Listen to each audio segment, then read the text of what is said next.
It is a good morning. Nice to be seen. So many beautiful people here. I just love looking at them. I can feel my See soul. this? Yeah.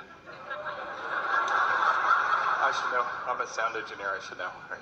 Okay. I can feel my source guiding me to how beautiful people are. How beautiful we are. Well, we'd say that a little different. Okay. That's how your source always sees them. Yeah. So you felt your source guiding you to that. Yeah. You were calibrated to your source, so that's what you felt. That's alignment. Yeah. Yes. Yeah. Yes. Wow. And the knowing, I know it's really helpful to just know you're in the right place. You just feel it. That's what the calibration is, isn't it? You reach for it, you find it, you feel it. Sometimes you don't find it, and you know that. Sometimes you do find it, and you know that. It's like tuning a guitar. It's like tuning anything. As a sound engineer, you really understand that, don't you? Yeah. Yeah. Or as anyone who plays a radio. Yeah. Yeah, you have to tune to the station to hear it. Yeah. I get little corrections sometimes where something really inconvenient happens and I feel myself starting to get frustrated. And then a moment later, or like someone cuts in front of me in traffic and I'm like, oh, now I'm late. And then I have this immediate correction where I'm like, now I know I'm in the right place for my next, whatever, better rest of the day. And I was, if you interpret it as, oh, now I'm late, you just kind of go down that. If you're being on time or late is dependent upon whether one person cuts in front of you, you need to leave a lot earlier. That's one of the things I really want to talk about is, and I know so many of us do this, so I feel like it'll be helpful to explore for a moment. Well, the reason we're playing with you like that is because you all do this. You test things right down to the wire. In other words, you just push your luck so far. And what we are really wanting this conversation, not this today, conversation to activate within you is this understanding of when you get out ahead of things, then you're not always on that bleeding edge where every thought must be precise in order to save your life. You can get out ahead of things, and then every moment can be rich and expansive and full of insight and pleasure.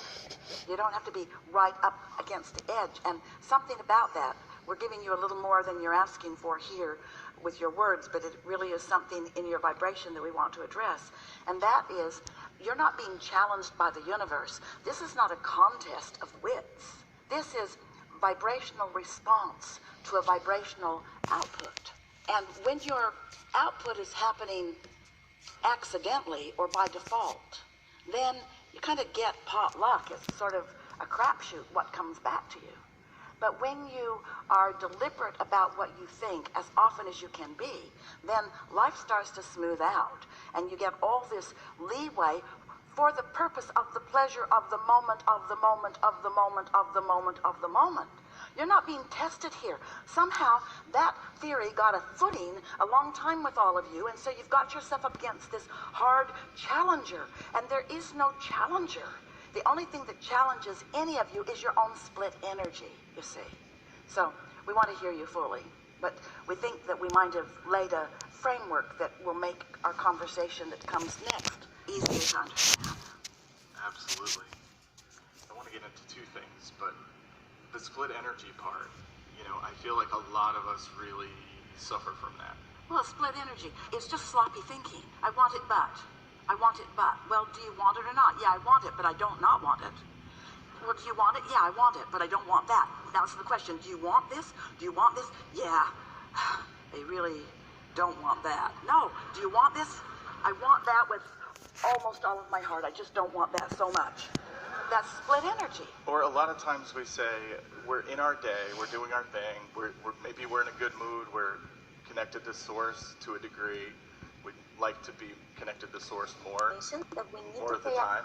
And I think a lot of times we just start to look at things like, okay, it's a bad moment now, or it's... This is the question that we want to put to you. It's all right, stay with us just for a moment. What did you do before you got into your day? If you wait until you're into your day before you do any of your thinking about where you are, now you're doing a lot of knee-jerk responding to what's going on. And so the day sort of has its way with you. But if you have pre-paved it, if you have calibrated your vibration ahead of time, if you've meditated and come into your source energy, if you have segment intended, if you have established how you feel, in other words, if you have established that you feel good about life and that you're eager about life and that, as you said, you love humanity around you, and you go out into your day, do you know that that much of a pre-paving that you did while you were sitting there under the influence of your inner being, as you say, if you've done that much, a driver won't cut you off. We want to talk about this just a little bit, and then we will hear you fully. So, have you heard us talking about the concept of segment intending? When Jerry and Esther began with us way back, the first 4 recordings were, the first one was, because Jerry was asking the question, are there laws of the universe? Abraham, give me the nitty-gritty. What is it that I most need to know in order to be in control of my own life experience? So we gave him 4 subjects. The first was the law of attraction, and we explained how attraction works. The second we called the law of deliberate creation. Not so much a law as it is a technique or a practice. Esther interpreted it as the word law because she could feel how serious we were about it. So it felt bigger than a practice. It felt like a law. So that's what this first recording said. The law of attraction, the law of deliberate creation, and the law of allowing. We talked her into changing that to the art of allowing. The art of allowing. The art of syncing up with what you really want. And the fourth was segment intending. That's how far back this subject of segment intending goes. So what segment intending, the way Esther received it from us in those days, was holding your own intentions for the segment that you are moving into. Recognizing that the segment just changed. I just got into my car, so it's a different segment. Or I just answered the telephone, so it's a different segment. Or. So what is it I want from this segment? It was a focusing technique. So through the years, Esther saw this segment intending, this focusing technique. She saw it as the way she would control the segment. Not quite what we meant, but it's the way it felt to her when she would do her segment intending. She would sit in her car and she would think to herself, I want to have smooth transfer, and I want to be safe, and I want to encounter other nice drivers. Esther's interpretation of that was, I'm going to change what's going on in this segment to please me. Well, now that was not wrong. That's the way she interpreted it. But today, we're putting another nuance on it that as you settle into this, you will feel the power of it. Now, Esther's vision, as we project segment intending, she sees herself in the segment before the segment, preparing herself because she understands that it's attraction, attraction, attraction. So she says things to herself like, I'm so in love with life, and I am such a blessed person, and I'm so eager about life, and I love interaction with others. And she's using all these feeling words. I feel stable, and I feel secure, and I feel full and fun. And so she's isolating those feelings through thought, and then it's like creating an atmosphere around her, like a bubble. And now this Esther bubble is now moving out into the world. And only what matches the bubble can be her experience. She's not controlling the other things out there. People aren't shaping up all over the world just because she's marching through the airport. She's just not rendezvousing with those that are marching to the beat of a different drummer. She's just attracting those that match her bubble, you see. So that's why we liked so much the first 2 things you said to us, as you were acknowledging how you feel about the people in this room, and then you acknowledged the driver that would cut you off. Those 2 things don't go together. You see what we're getting at? Yes. Yeah. So I had so many questions, and what I realized by listening to you and feeling my inner being, listening to my inner being, was that I haven't been doing the meditation part. I'm doing a lot of the rest of the part.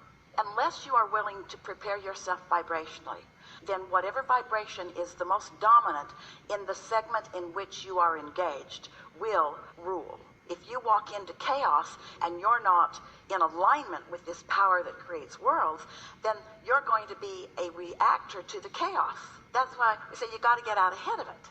You can't just stumble into it. Esther wrote a word this morning as she was doing her segment intending. And the word surprised her as she wrote it because she had not written it before. And she underlined it as she wrote it. And the word was, I am so appreciative of the propulsion.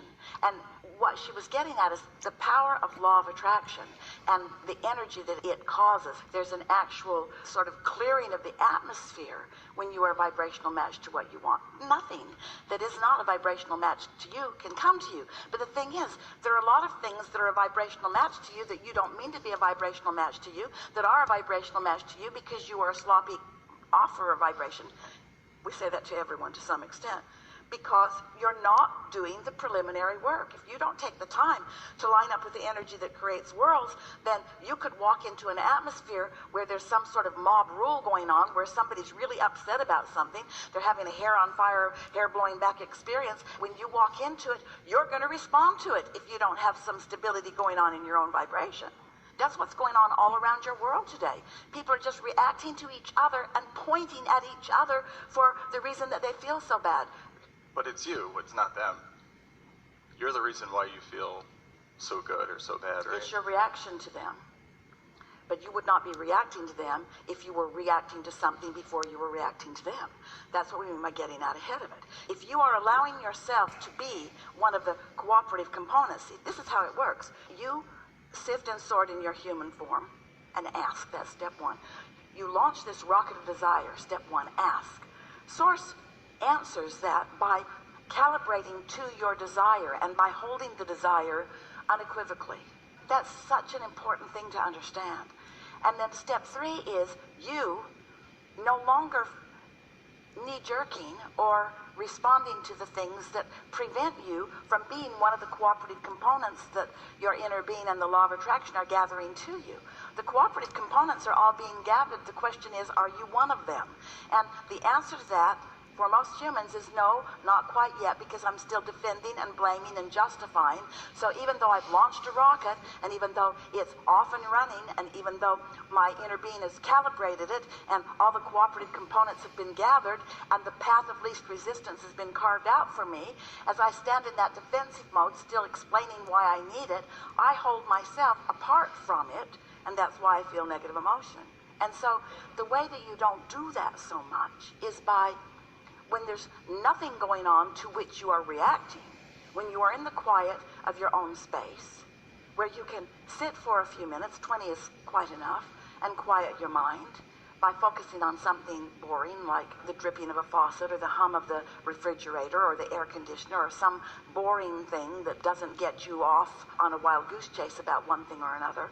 As you focus on something, your mind will quiet, and as your mind quiets, your vibration will rise, and as your vibration rises, you will join the vibrational frequency of your inner being.